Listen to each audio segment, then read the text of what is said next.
we're starting now. Sorry for the delay. I see a lot of people on the chat. And if you want to leave comments or ask any questions, just some house rules, feel free to use the chat. But otherwise, try to keep yourself muted if you're not speaking, just so there's no interference. But thank you again for coming to this meeting. This is the I think the fourth or fifth time we're doing our sort of adult series of Financially Clean.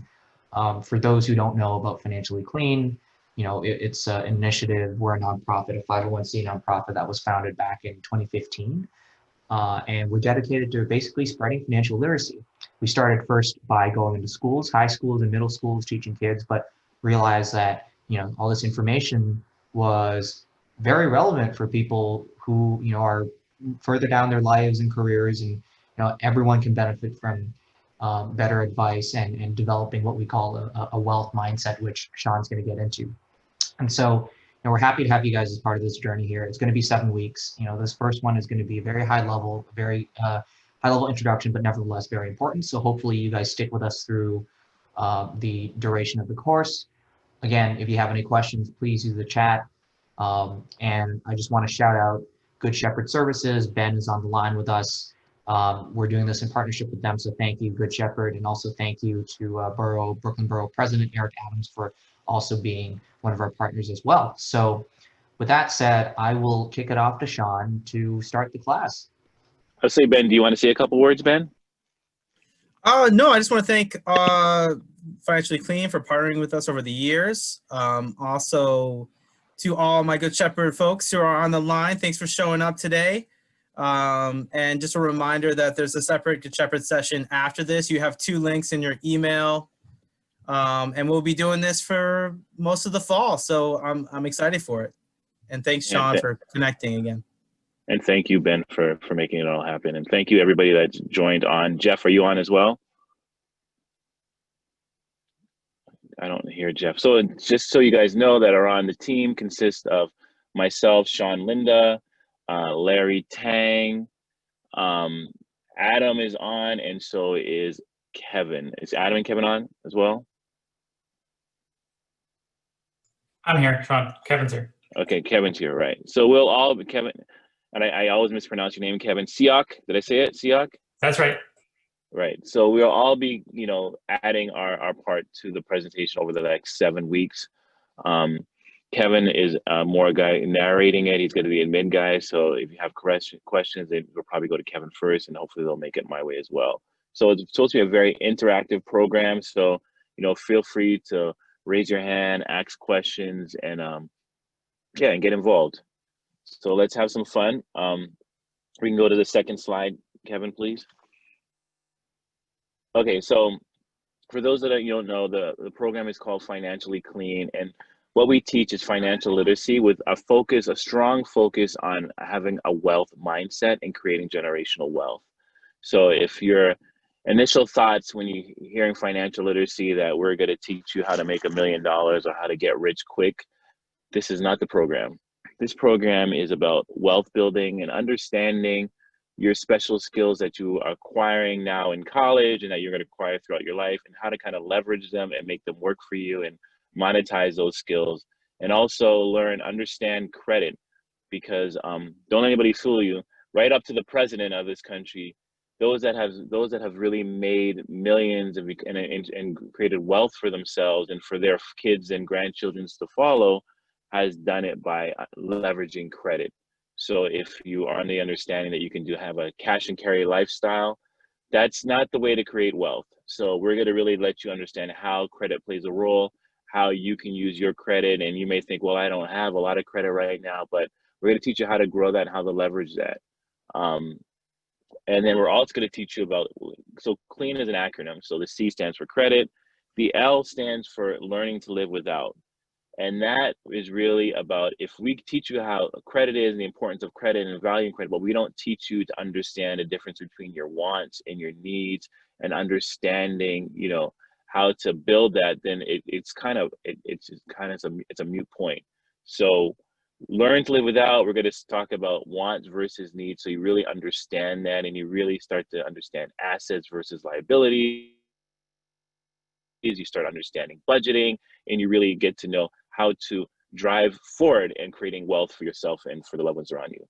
E is one of my favorite ones. It's education. So that means tying in education, the value of an education for those that think, oh, well, I'll just finish high school, or maybe I'll just get an undergraduate degree, or maybe I might go to graduate school, or maybe I might even specialize and go to law school or become a doctor. We kind of like break down the value of an education, not from what you've probably traditionally heard, where like, you know, go to school, get good grades, go to school, get good grades, go to school, get good grades, but you maybe not have been able to drive the financial freedom that an education can provide to you by furthering your education. So that's what we do with education.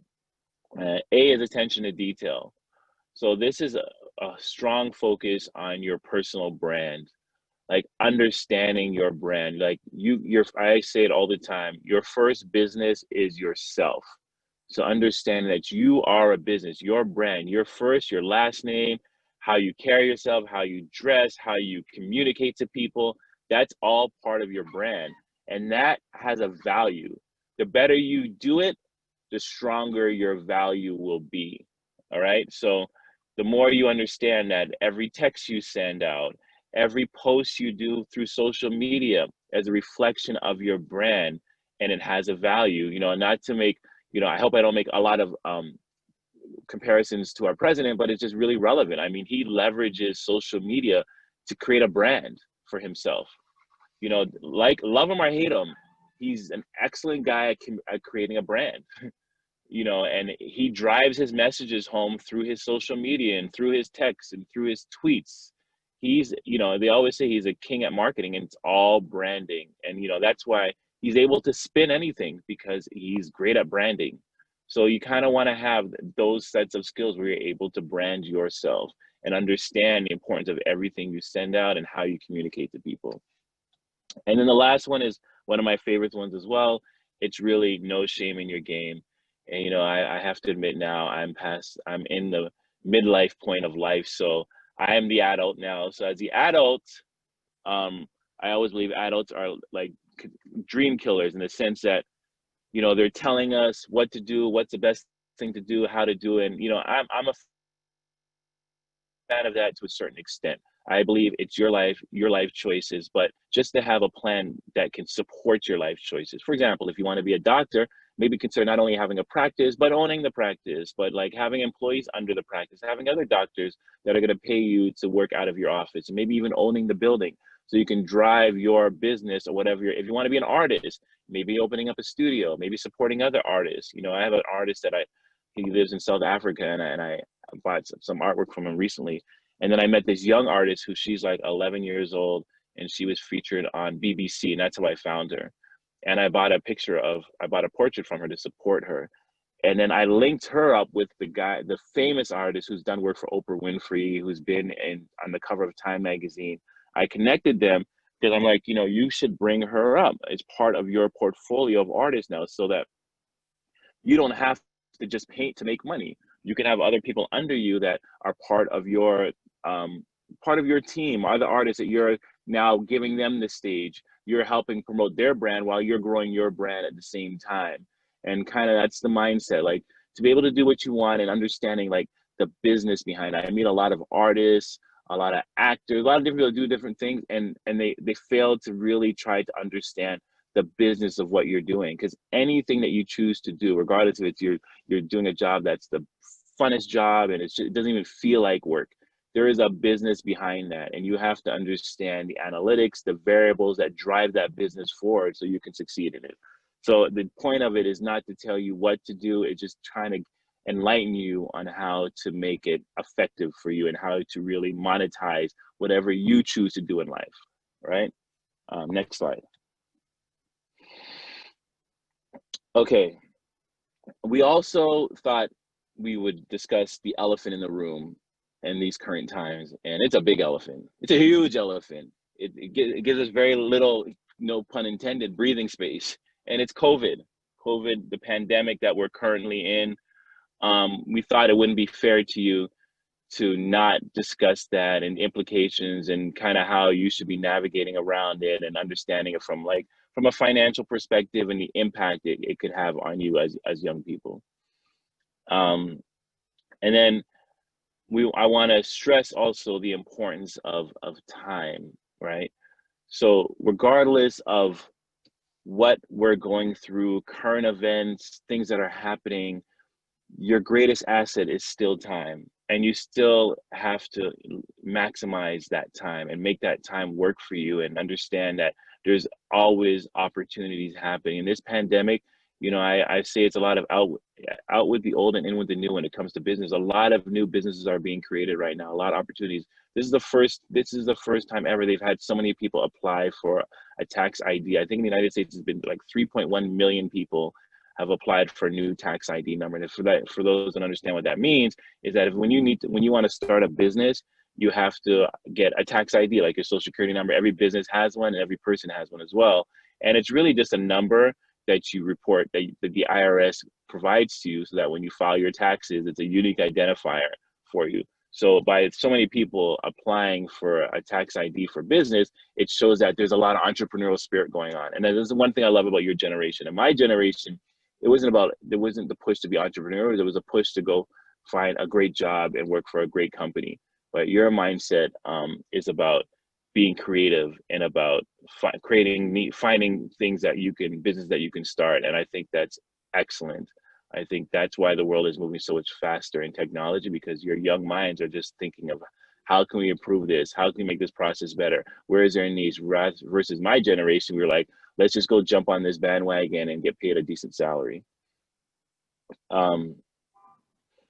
So, and then lastly, like I said, just to reiterate, it's about really creating a wealth mindset. So everybody, you know, those that are listening, just message me, let me know you're following me, you believe me, because it's like, I always feel like I'm just talking into a screen, and sometimes I just need that human interaction to know that, hey, everybody understands and I'm not going too fast. So am I going too fast? You're not going too fast, Sean. Yeah, you're fine. Not at all. Any questions to date so far? This is Jeff, by the way. We call him Mr. 850. Does anybody there's a first question for the class. Does anybody know why we call Jeff Mr. 850? Yeah. Yeah. Okay, go ahead. Why do we call him Mr. 850? Say it, Aria. Oh, does anyone else want to say it? I took this before. That's why I saw it. If anyone else knows, they're more than welcome to answer. Somebody replied because of his credit score. Absolutely. So Jeff, Yep. You want to give him a little background about yourself and why you're called Mr. 850? Okay, sure, Sean. Hi, everybody. Yes, I work with Sean. I volunteer with Financially Clean. I found out about them through their podcast that they have with Two Black Guys with Good Credit.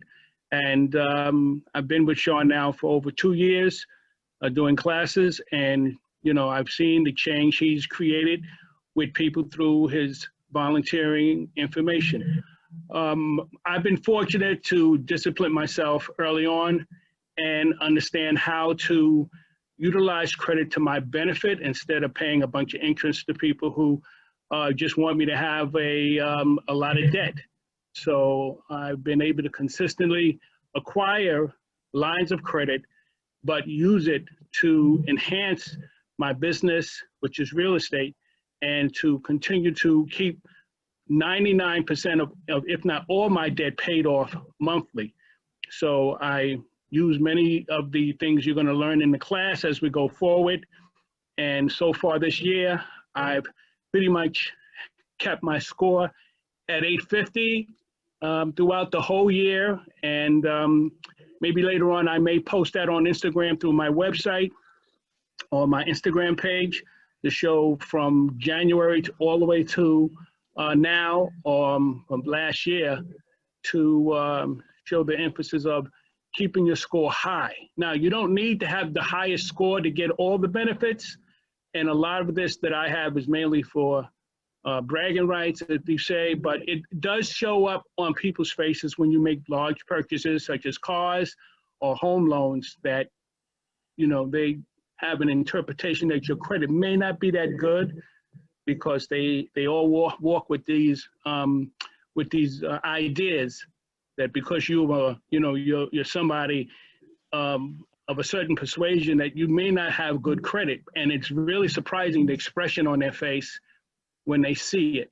So yes, I've been fortunate, and the platform Sean has been a great platform for me to help Sean and teach these individuals who want to learn how to have better credit, the different things and techniques they can use. So it just adds to the point of what I was mentioning earlier when it comes to attention to detail about branding. You know, when Jeff joined our team, seems ages ago, probably 3 years ago, you know, one of his uniqueness was that he had a perfect credit score. So, and so they don't know, your credit score ranges, get more into it, it ranges from 300 to 850. So I just thought that was so unique because I've never met anybody with a perfect credit score. And, you know, somebody from the African-American community was great to exhibit, to show that, hey, people in our community have great credit. So I just felt it was a great way to brand him. And so that when we start a class and people in the class, it grabs their attention and they look at it as someone that he's a trusted brand because he's proven that he has an 850 credit score. So you can go to him now and ask credit questions because he's a trusted brand based on what he's done and based on how we've branded him, right? So that's once again an example of the importance of branding and how you perceive yourself to be. And, you know, like I tell, you know, what a lot of young people don't understand is like, whatever you post out there has a potential to live forever. And so even when I represent myself in a social media setting, I always try to think, you know, what if my great grandchildren read this, what will they think? You know, that kind of makes me my decision on how I'm going to reflect and represent myself, because the days of having a photo album to look back at your grandparents or whatever, or old pictures, those are over. Your footprint in life and how you will be remembered and what you do is by your social media. So you really have to be mindful of, you know, what you put out there and what you want to do, because it's hard perception is hard to change now. It's even sad I feel sorry for people that have even done, Sean, you need to, so I even feel sad for people that want to that change their lives, that did something when they were young in the past, maybe something even a criminal activity, and now they're just trying to move past it. And sometimes that people will Google them and that will be the first thing that will come up. So I just want you to, as young people, to understand how important it is, because as much as I push it, I still see a lot of young people branding themselves in ways that I have to question it. You know, I have to question it. So let's go to the next. Let's go to the next slide, please. So I thought for those that, you know, this is for just by show of hands, or just, I don't need to know your exact age group just to get an understanding. I'm assuming a lot of you are between the ages of 18 to 24. Yes, if you agree. Yes. No, if you don't. Yes. Yes. Yes. Yes, great. Yep. Yes. Yep. 17. Okay. Yep. Okay. So the reason why I'm asking that, because us older people on this phone, on this call can relate to past events similar to what's happening now with the pandemic. And I know if I was your age, I wouldn't have no point of reference. So I would be in a position where I'm thinking like, oh my God, like the world is gonna fall apart. And I'm not telling you that it isn't. Well, I'm not telling you that we're not in a serious time, but I always think it's good to have a historical reference or something to relate to is similar, so that we can so you can just get an overall perspective. All right. So I went back basically 20 years and just kind of told you some like the major financial event, major like world global events that happened, and how like we went into, I wouldn't call it what a pandemic like situation, but there was a crisis and what happened, and just compare some similarities to you so you can put things in perspective, so you can understand, you know, how you need to think during these times. Okay. Because I'll tell you this, and this is a fact before I even start, for those, the people in down markets is when wealth is created. Wealth, you sell you buy in a down market and you sell in an up market, right? So like people like Warren Buffett, you know, all the rich people are looking to acquire things now.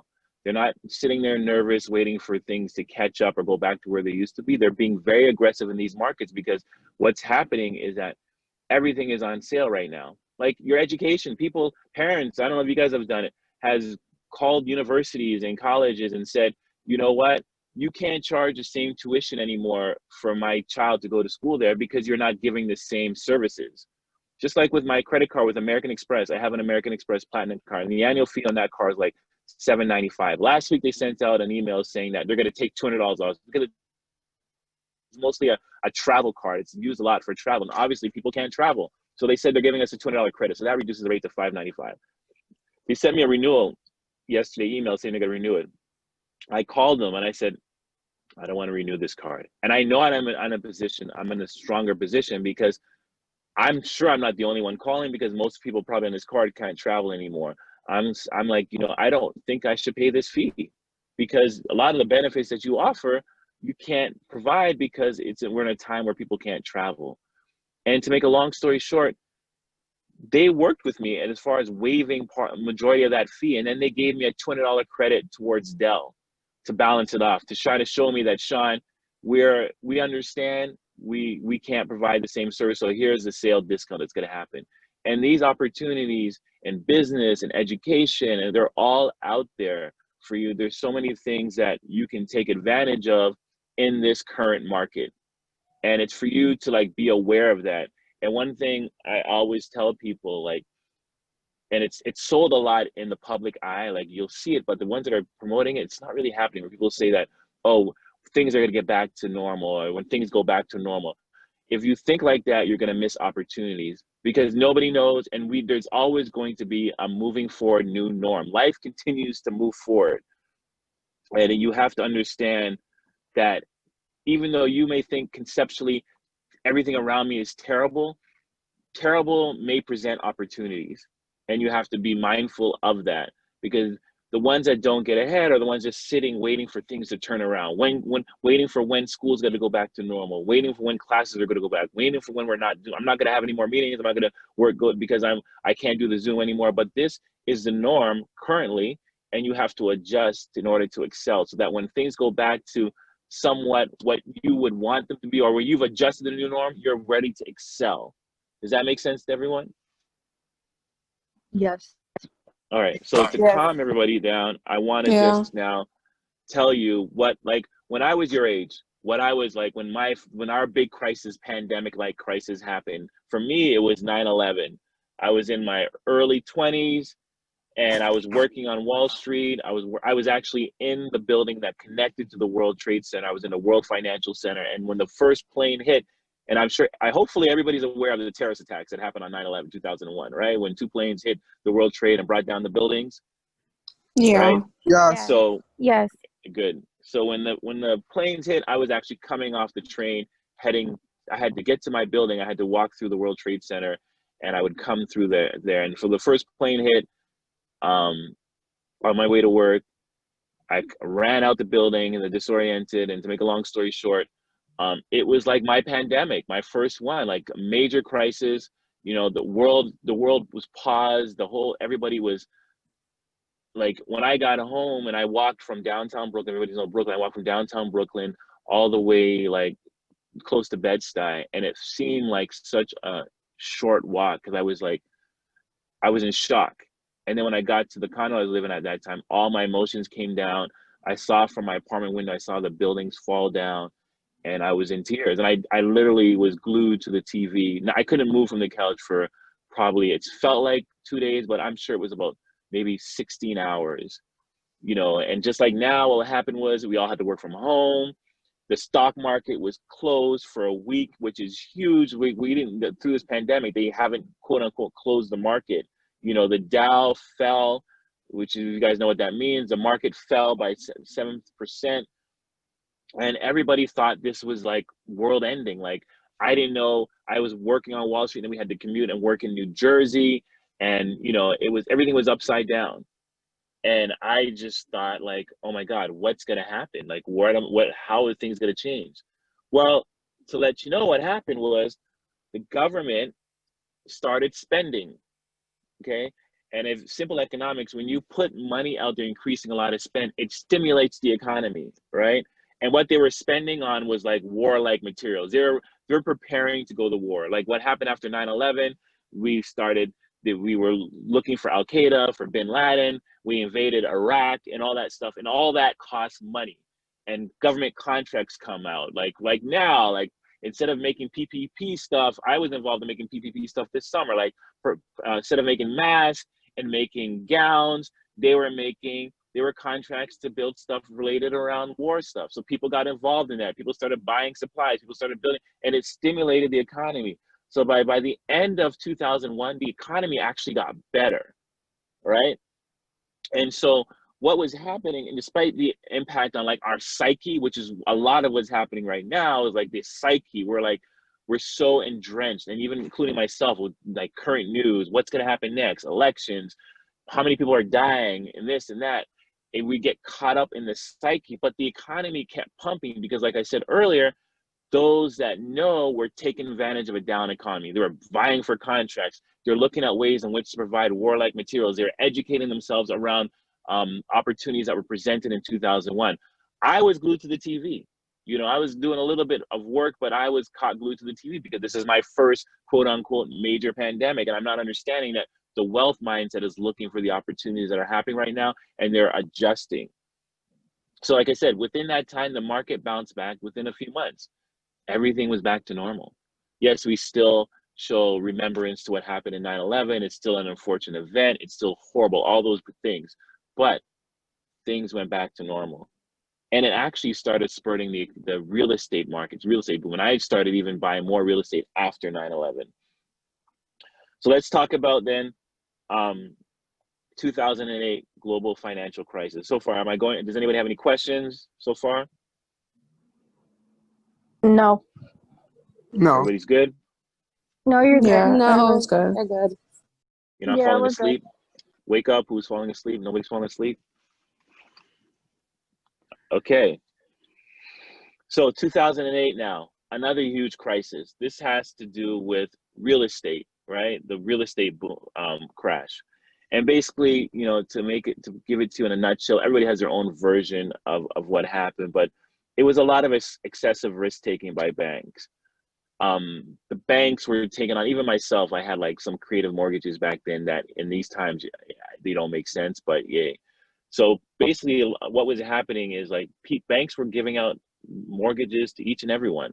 And a lot of them were balloon type mortgages, meaning that for the first 5 years, maybe 7 years, you're paying $100 a month.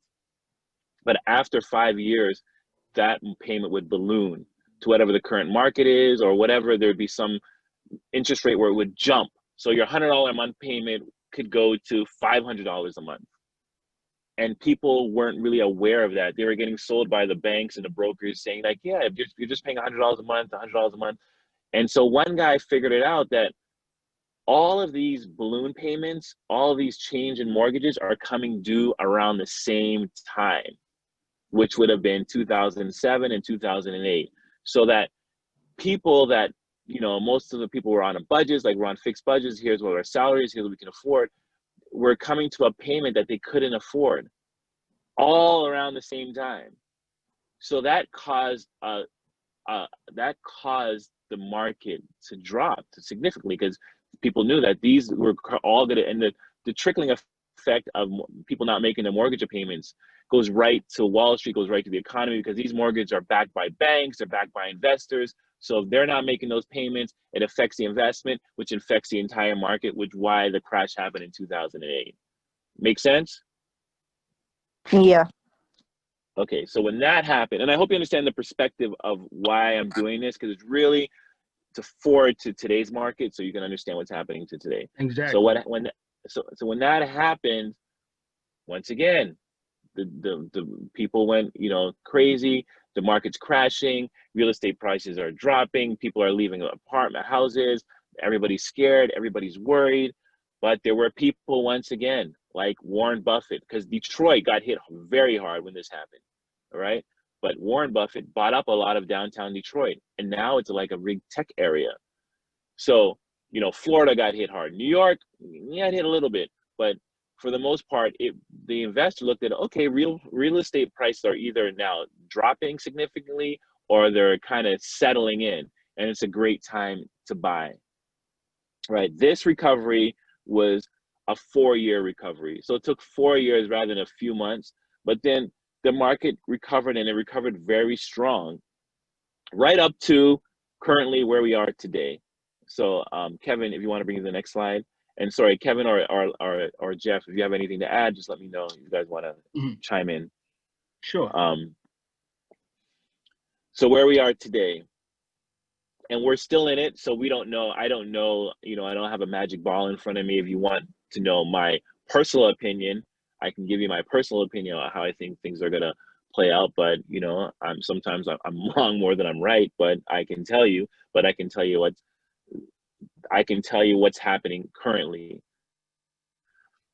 The market is had extreme. So, you know, when pandemic first began in March, we had little signs of what was happening around the world, and you know, and it took a little while to really hit the United States, how hard it hit us in and around March. The pandemic hit, and sorry, and if we go back to 2008, I should have mentioned part of the remedy was similar to what happened for 9/11.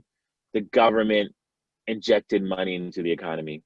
All right, the government gave out trillions of dollars in bailouts. When you hear everybody heard about where they bailed out the banks, they gave them so that they couldn't go under. Insurance companies, they gave money out again. Once putting money out stimulates the economy, so they encourage people to spend, and so things wouldn't go under, and the economy would begin to continue to move forward, and which it did. So if you look at the relationship between 9/11 and 2008, one of the big things to get us out of these crises is injecting money to people. And when I say inject money, for us to spend, not really to save, because when you spend the money, it stimulates, it keeps businesses going, it keeps the demand going, and it keeps supply going, so the economy can eventually find its way out, right? So now we'll go back to the pandemic slide. So what happened in March?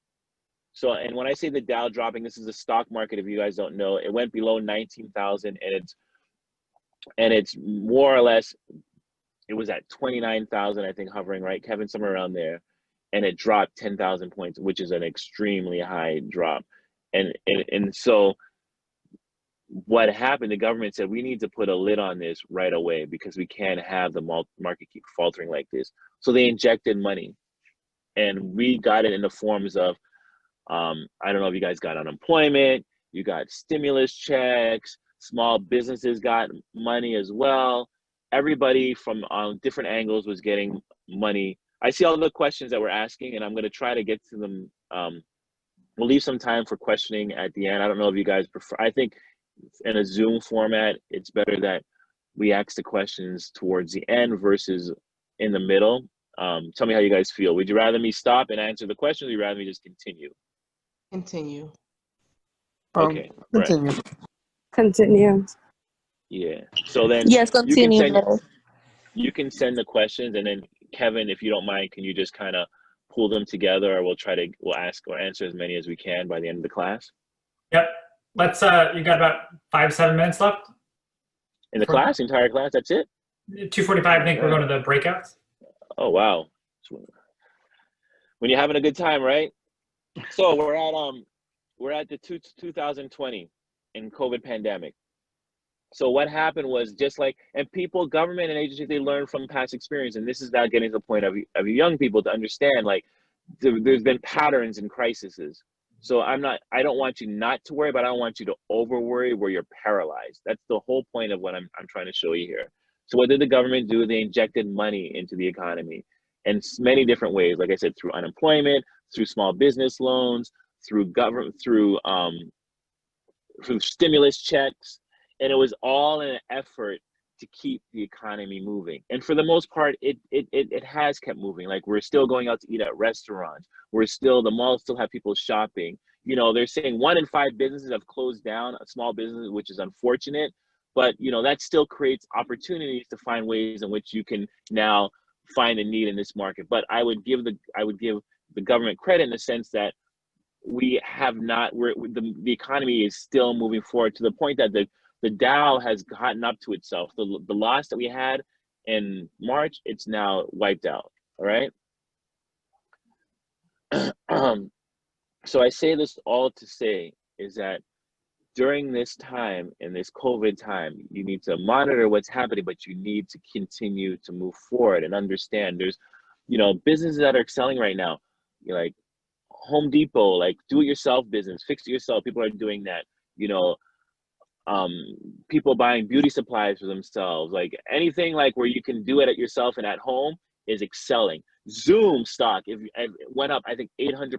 What we're on right now, because think about it, the whole world now is having Zoom meetings, so that's gone up. So anything based around video conferencing, those kind of things have gone up. For those like my kids that love to play video games, those markets are huge. And I always say, you know, if you're spending hours playing video games, why not be part of that industry and learn, you know, find a way in which maybe to create games and work in that industry. That area has gone up, has driven up, you know. Bicycles, I don't know if anybody, you guys are New Yorkers, some of you guys must be bikers. There's like a 2-month waiting list just to get a bike. You know, people, bike repair shops, they're like, you have to wait days to just bring in your bike to get it tuned up. All those are industries that have grown during this pandemic time, right? Next slide. So now to financial literacy. Now that you've gotten a little background on where we are and what's happening today, and hopefully that's encouraging you to understand that, hey, we're gonna get past this. It's just a matter of when. Do I believe it'll be years? My simple analysis, no, I don't believe it'll be years. I think it's gonna come faster than you think, you know. And you know, just quickly, if you look at like Johnson & Johnson, Pfizer, all the big pharmaceutical companies, if you research about them, they're all saying they're on the brink of finding a cure for the vaccine. And so once the cure and it passes, then maybe, to me, that will be, and this is my humble opinion, that if the cure does come within the next few months, then I think COVID will be able to be managed properly, and we will thrive again. So I just think during the next few months, maybe to a year, you want to be in a position that when this is controlled, and I still think there'll be a new norm. I don't think, even if they do have a vaccine, I don't think masks are going away anytime soon. If you look at the big chains now, people are making masks as part of their lines, their fashion line. You see commercials about masks. I think masks will stay for a while, and rightfully so. But I think we'll find a new norm and we'll continue to thrive. Can I jump in real quick, Sean, and just mention that sure. Many of us, as we look at the opportunities that we see, some of us are able to take advantage of it and some of us aren't. What do we actually control about ourselves that we can put to use now? What can we improve on about ourselves that we can put to use or make better? One of my issues was my Airbnbs went down to 0 tenancy. So I switched over to preferring to try to pull in doctors, which I was very successful at doing. At the same time, those that stayed with me, I wanted to reach the level of superhost. So when people look for places to stay during the pandemic, they want to stay with a host who's doing the very best they can to make them feel protected. So once I became a superhost, which was something, it was just about making sure my place was not only clean, but I had signs, I had disinfectants, I put everything in position so people felt safe. Now I had a lot more people coming to me or trying to position themselves to stay. So, you know, as individuals, we all have things we can do. And as you go through this pandemic, this is history you're experiencing at a young age. Something else may come years from now. Now you know the market may go down and will rebound, as you see in real time. And what Sean is trying to share with you is that you have to learn from these experiences as you go forward. So, you know, we all have things we can control. Right. And don't let it. Okay, thank you. Exactly. And don't let it paralyze you. Allowing it to paralyze you is when it's winning. Continue to further your education. If you're someone that's saying, well, I'm just not taking as many courses because I don't like this Zoom thing, you have to people that survive and make it, adapt and conquer, adapt and move, you know, you got to adapt to whatever the environment is. So if you're not a fan of Zoom, you gotta become a fan of Zoom. I'm not a personal fan of Zoom. You know, when I first did these, we started our first COVID course in April, and I wasn't something I was looking forward to doing on Zoom versus doing it in front of people because I just love the human interaction. But we had to adapt, and it was successful. So you have to understand, like, you have to continue to adapt and evolve, because once we, like I said in the beginning, what is your greatest asset? Please, somebody tell me what I said your greatest asset is. Yourself. Yourself. Right. Your brand and time, correct? And time, exactly. Every Exactly. minute that goes by is a time that you could take advantage of. Time, exactly, time. You can, as I mentioned earlier, Warren Buffett, he's 89 years old. He would give up all of his billions of dollars to be your age. I'm 20 years older than you. I would be a homeless guy in a shelter to be 20 again. Time is your greatest asset. Time. And when you're young, you don't realize how important that time is, because life will go by and you'll be, and then you hear people talking about reminiscing of, I remember when, I wish I could have, I wish I could have. Time is your, if you didn't learn anything today, value your time. Value it. Be selfish with your time, because everybody else would want your time. And as you go through this class with Sean, I would just emphasize that, you know, each of you who are tuning in, you already show that you want to be self-sufficient. You want to be able to make things happen, and you don't want to wait for things to happen. All right. And that in itself speaks volume about who you are. Each of you who are listening today, it speaks volume that you're not waiters. Okay, you're gonna make your life change through, you know, the differences of how you think and how you utilize your time and manage your time, no matter what aspect or where your feet land. My feet have landed as a maintenance man. I've been a maintenance man, a cab driver, bus driver. All right, didn't stop me from making enough money to be free. Only thing that would have stopped me from making enough money to be free is the way I think and how I act on what I have, or as the money that comes through my hand. So with this class that we're sharing with you, we're going to share those things so you can continue. And with Sean's, you know, courses that Financially Clean gives you, these things will help you utilize your credit. It will help you utilize your education and all the other aspects of the course. Exactly. So let me get into financial literacy and give you just the raw definition of it. Financial literacy is the possession of a set of skills and knowledge that allows an individual to make informed and effective decisions with all of their financial resources. The goal is to ensure that you change the way you think about money by allowing money to assist you in achieving your life goals and choosing the way you choose to live. Now you'll notice these pictures. These pictures are the way I choose to live, right? And I'm allowing my investment, financial literacy, to drive that. For example, you know, you see the pool, those are my nephews and nieces and my kids, the pool at my house in Barbados.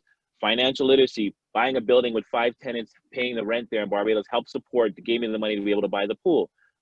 The brownstone with the doors, with the you see the steps in front of the brown, that's my house. And I always wanted the luxury of being able to sit on the steps of my brownstone. But it also allows me to teach you young people what the other pictures are, to teach kids what I've learned. And that's part of my financial literacy, is to teach, right? And then it's also, you know, I believe in wellness and health. So that's the yoga, that's the CrossFit, to be able to, so financial literacy allows me to support those things as well, to give me the lifestyle that I choose to live. And the whole part of this program is that you put your set of pictures or set of vision board that you want, and allow financial literacy to create the life that you yourself choose to live. Now, this is my life, how I choose to live. Figure out your vision and how you choose to live. So with that being said, I don't think we have time, but I want you to write down your life goals. Write down what your goals are, and we'll take it from there in the next class and start with credit and kind of go through some of the goals that you have so we can start tying it into financial literacy. Does that make sense? Hey, Sean, do you want to get to some of the questions before we close?